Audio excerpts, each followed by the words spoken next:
Never before seen on television, that clip, and a really good video if you want to get something for your collection about the history of rock. Jimi Hendrix there playing Berkeley in California, and this is Monika Danneman.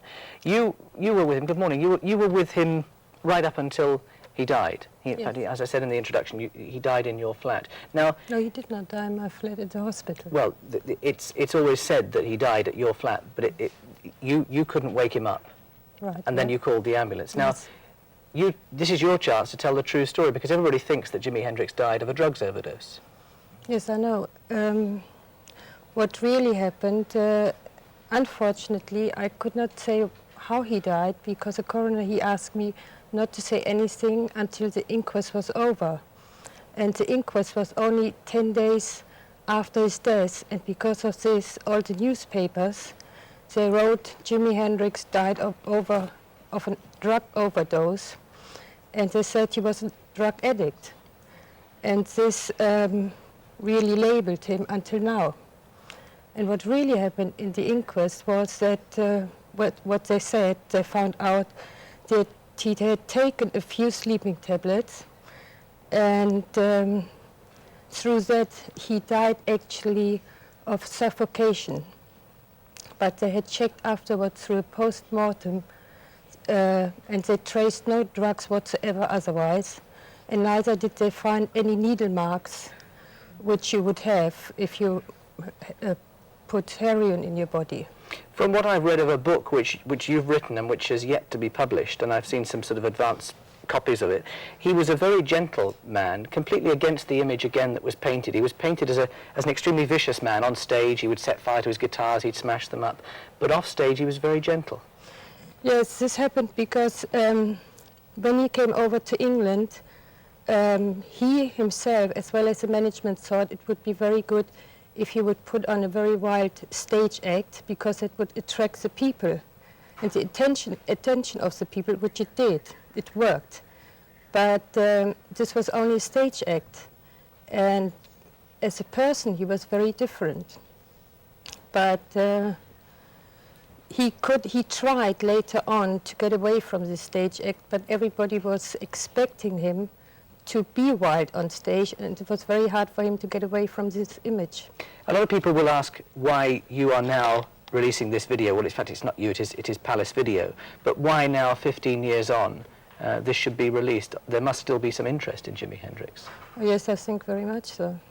And I'm very happy, actually, that this comes out, because it shows more the real Jimi than what you see normally on TV, like Purple Haze and Foxy Lady, which was at the very beginning of his career, with a lot of show. You've done the artwork for the cover. You are an artist yourself. People will say you're cashing in 15 years on from Jimi's death. You're making the most of being his last girlfriend. No, I don't think so. First of all, this painting I did some years ago, and because I believe in this video and I'm happy it comes out, I gave them this cover.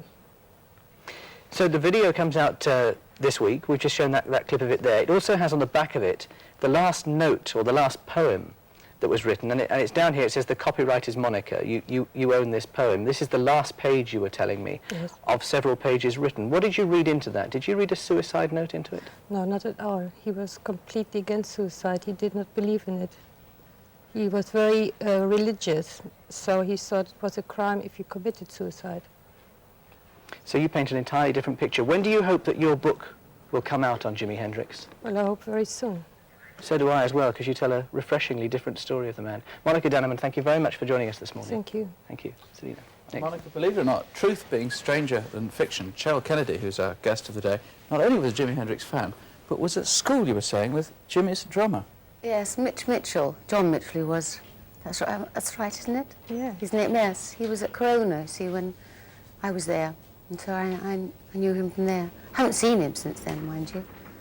That was a band that was put together by Chas Chandler, wasn't Yes, it? yes. It was Chas Chandler of the Animals who discovered Jimi Hendrix. He discovered him in this country, even though he's an American.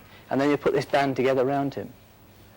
Knowing, having this in on Jimi Hendrix and the band, did you ever get to concerts free? Did you? No, well, I didn't. No point in being at school with somebody like that unless you get free tickets to things. No, I didn't see him, I'm afraid. What a shame, what a shame. Right, I think, shall we go and... James Wilkinson reporting. Surviving members of the 60s rock legend known as the Jimi Hendrix Experience are gathering tonight with fellow stars of the 60s for a musical wake in honour of the guitar hero. Despite his death 20 years ago, interest in his music lives on, as our arts correspondent Andrew Burrows reports. Round the corner from Carnaby Street, where he bought his clothes, they're still trying to recreate the Jimi Hendrix Experience.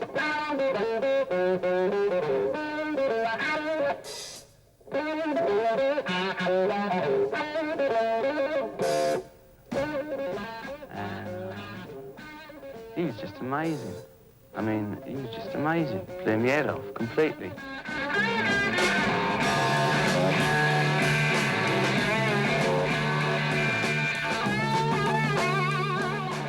In the expressive use of electronic distortion, Jimi Hendrix was a pioneer. 2 decades on, the guitar is back, and a Hendrix revival of film releases, reissues and reunion concerts is in full swing, complete with rival memoirs from his British rhythm section. He always had a guitar with him, anywhere he went, be it you know, to the bathroom. I saw him literally one day doing eggs and bacon in the kitchen, still with a guitar slung around his back, frying some eggs and bacon up. Oh, wait a minute, I think I've got... That was the kind of person he was. Because at Monterey, everyone's like very spaced out. And for like this guy to actually put the guitar down and kiss it and then set fire to it, and he picks it up and it's burning and starts smashing it apart. And it freaked the audience, and he left the stage, and Michael Jeffers complained because we broke a microphone.